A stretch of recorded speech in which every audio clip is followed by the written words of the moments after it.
Ok, tao ngày nay tao lẹ mê điên hiện dự định để ra bạc mạnh vì bà bạn nông ca vừa rõm vừa video chẳng nhưng khơi từng ốc này khơi bò miềnในขนม តាម Facebook តែសារមានកូនសាសនាសូមមេរៀនបន្តណាឥឡូវយើងតតិចតួចទៀតទៅចឹងថ្ងៃមុនខ្ញុំនិយាយតាក់ទងមួយការងារ Full-ship ចប់ហើយណាហើយខ្ញុំនិយាយថា Full-ship ហ្នឹងធ្វើការជាមួយនេះអានេះធ្វើការមួយ Full-ship ចឹងមុននឹងចូលដល់ដំណាក់កាលថាធ្វើការជាមួយគ្នាមិនយើងនិយាយពីអានេះមួយសិនចឹងអា Q មួយហ្នឹងគឺគេហៅ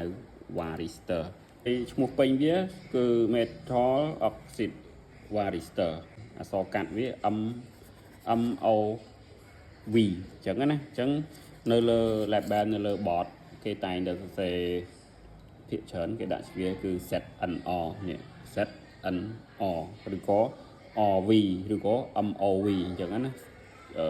ដែលអក្សរនៅលើ board ដែលសម្គាល់វាណាតាមតែគេអ្នក design អញ្ចឹងទៅអញ្ចឹងវាមានតួនាទីសំខាន់ក្នុងការធ្វើការជាមួយ Full-ship ហ្នឹងដើម្បីការពារ board នេះអញ្ចឹងវាធ្វើការងារមិនត្រូវចាំថាVaristor នេះគឺគេ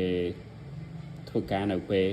vol ឡើងខ្លាំង voltage វាឡើងខ្លាំងអញ្ចឹងណាបើសិនជា voltage ត្រឹម220 240អីទេវាអត់ធ្វើការទេប៉ុន្តែពេលខ្លះភ្លើងឡើងរហូតដល់400 volt និយាយទៅឲ្យតែលើសពី240ទៅវាចាប់បានធ្វើការហើយអញ្ចឹងវាធ្វើការមិននៅពេលដែលភ្លើងឡើងខ្លាំងVaristor នេះវានឹងតម្លាក់អូមខ្លួនវាអញ្ចឹងវារបៀបដូចតម្លាក់រហូតដូចខ្សែភ្លើងប៉ះគ្នាអញ្ចឹងអូមវាកាន់តែទូច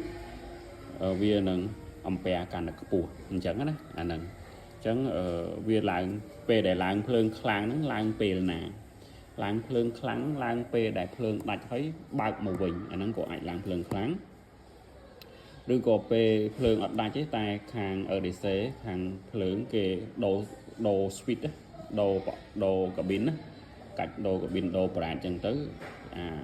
អាពេលកាច់ហ្នឹងដូចលក្ខណៈថាភ្លើងប៉ះខ្សែប៉ះគ្នាភ្លើងព្រាកនៅពេលដូរហ្នឹងអាហ្នឹងក៏អាចនឹងឡើងវល់ខ្លាំងដែរឬក៏ពេលខ្លះទៅ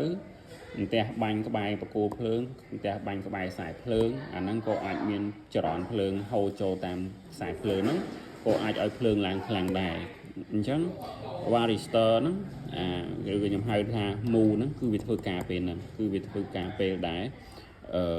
ភ្លើងឡើងខ្លាំងនឹងឯងប៉ុន្តែបើថាភ្លើងធម្មតាវាអត់ធ្វើការទេដូចអត់មានអីនៅក្នុងហ្នឹងអញ្ចឹងពេលដែលភ្លើងធម្មតាតែដល់ពេលភ្លើងឡើងខ្លាំងពឹបវាចាប់ផ្ដើមចេញមុខមកធ្វើការមកអាហ្នឹងណាអញ្ចឹងកុំឲ្យវីដេអូហ្នឹងវែង